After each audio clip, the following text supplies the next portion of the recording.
The immigration debate, a closer. Look at the divide. Right now, a lot of people are feeling the impact of stricter immigration enforcement. If you're thinking about crossing into the U.S. illegally, your chances of getting caught and sent back just increased. And here's the irony. Some of the same people who claim that America is terrible are also the ones supporting open borders. But that raises a question. If the country is as bad as they say, why would they be okay with more people coming here?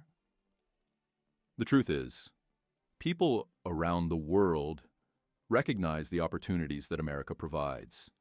If this country were as awful as critics claim, would people risk their lives to get here? Would they take the chance of being detained or deported? The reality is that many immigrants see something valuable in America, something they don't have back home. America thrives on laws, order, and due process. These principles are what make it a desirable place to live. Breaking the law to enter the country isn't just a technicality. It goes against the very structure that makes the U.S. functional. Immigration itself is legal, but there's a right way and a wrong way to do it. When people choose to bypass the legal system, it creates challenges for both citizens and immigrants who follow the proper process. Now, let's be clear. There's room for empathy. Families, children, and individuals who came seeking a better life are now being forced to leave. That's heartbreaking. But it's also important to acknowledge that they took a risk, knowing they could eventually be caught. While there are certainly criminals among those being deported, and no one will argue against them being sent back, there are also everyday people who got caught up in the system. And then there's the role of celebrities. Why does it always seem like they only speak up when a topic is trending? We rarely hear them call out the criminal elements within illegal immigration, human trafficking, drug smuggling, and the dangers at the border. Instead, the conversation often turns into a display of emotions, rather than addressing the full picture. On top of that, recent immigration policies are raising concerns about civil rights. Some laws being proposed could allow authorities to detain and deport individuals based solely on accusations, without a fair trial. That's a major shift in the justice system and something that needs careful scrutiny. This is a complex issue with many layers. In this video, we're going to dive deep into different perspectives on immigration, deportation policies, and the broader impact on the country. The truth about illegal immigration and media. Bias. If you enter a country illegally, you've broken a law. It's that simple. If I decided to stay in Europe without permission, I'd be an illegal immigrant, and I'd face deportation. The same rules apply here in the U.S. Yet somehow, when it comes to immigration, the conversation gets twisted. Right now, there's a lot of debate over the Laken-Riley Act, which was passed by the House to deport undocumented immigrants convicted of lower-level crimes like theft or burglary. But what's frustrating is how the media blurs the lines between legal immigrants and illegal ones. Let's be clear, immigration is legal, but illegal immigration is exactly that, illegal. If someone breaks the law, there are consequences. Looking at how the media covers this issue is eye-opening. Some outlets are framing it as a crackdown on immigrants, while others acknowledge that it targets undocumented individuals with criminal records. The way this is reported depends on where you get your news. A quick glance at media bias shows that right-leaning sources are covering this extensively, while left-leaning outlets are barely touching it. And let's talk about spending priorities. The Biden administration argues that this immigration policy will cost over $3 billion.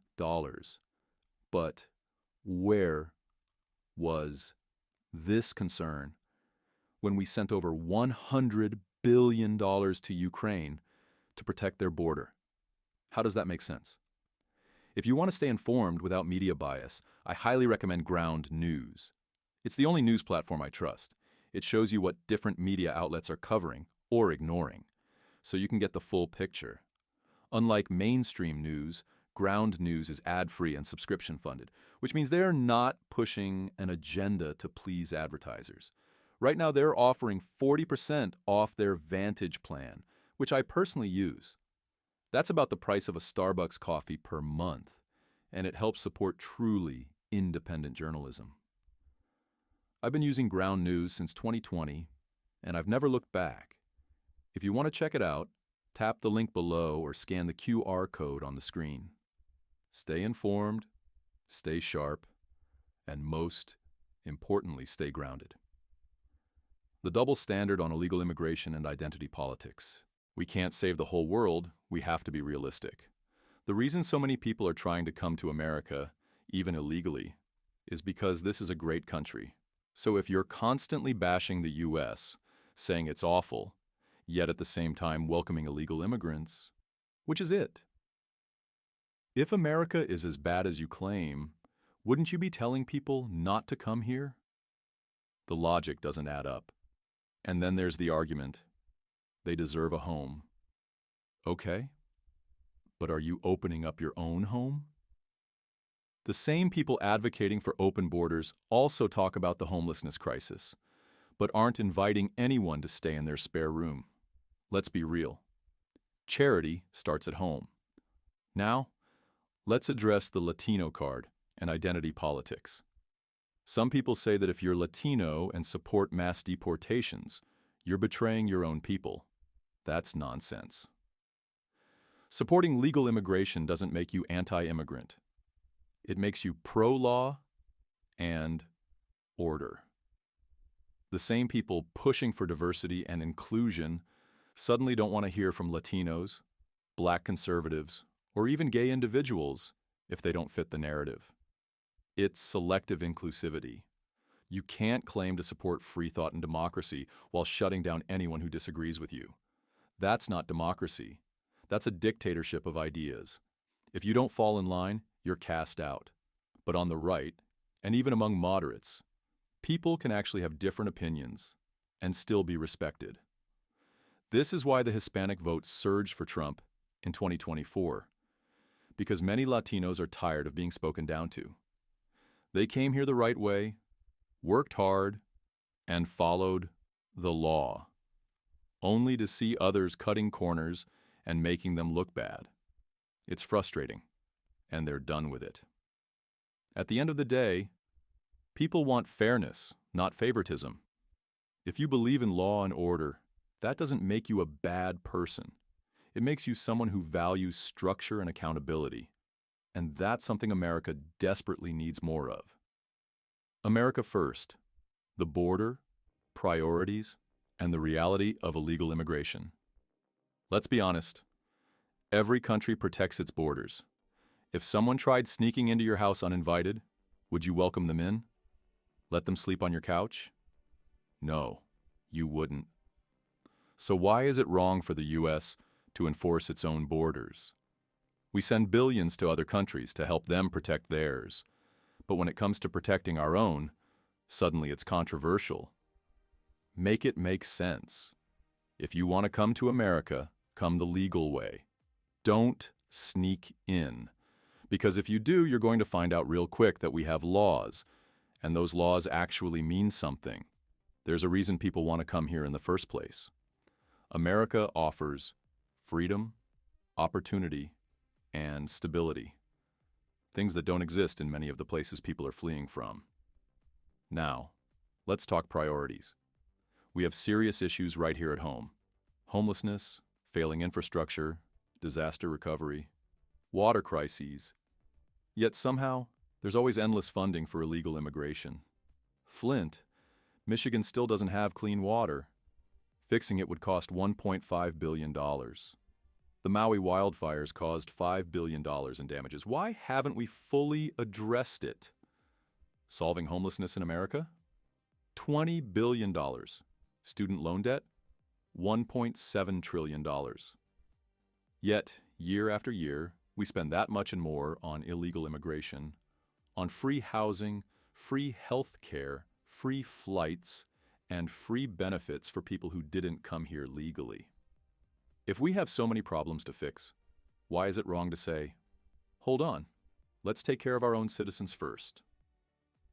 At the end of the day, if you're struggling, you focus on your family first. If America is struggling, it should focus on its citizens first. It's not about a lack of empathy. It's about common sense. There's only so much help we can give before we start breaking.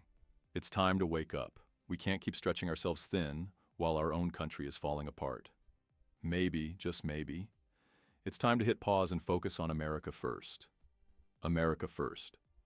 Priorities, borders, and common sense. Hot take? Maybe.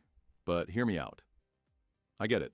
Seeing people deported is tough. No one wants to see others struggle. Helping people is great. But the reality is you can't help others if you can't help yourself. When a plane is crashing, you put your own oxygen mask on first so you can actually assist others. America is the country people want to come to because of its laws, stability, and opportunities. But if we keep ignoring those laws, how long before America stops being the place that people risk everything to reach? That's why the border crisis and deportations shouldn't be controversial. It's simple. If you enter the country illegally, you get sent back. Want to come here? Do it the right way. America has real issues to fix first. It shouldn't be shameful to say, I want to focus on our economy, healthcare, homelessness, violent crime, and infrastructure first. Those problems impact American citizens every day. Yet we keep pouring billions into handling an immigration crisis instead of fixing our own crisis. Is America perfect? Number has it made mistakes? Of course, but the goal should be to build a stronger nation so we can be in a position to help others without breaking ourselves in the process. That starts with fixing our own problems first. Think for yourself, always. At the end of the day, I want you to think for yourself. Not because I say something. Not because the media, influencers, or politicians tell you what to believe. But because you've thought it through and come to your own conclusions. If my content resonates with you, great. If it challenges you to think critically, even better. Trump's approach to deportations and border security? A lot of people aren't mad about it because they know something needs to be done. Enough is enough. If you like this video, check out my other content on race, culture, politics, and immigration. Thank you for your support on Patreon, for subscribing, liking, and sharing. The milestones we're hitting are incredible, and I'm beyond grateful.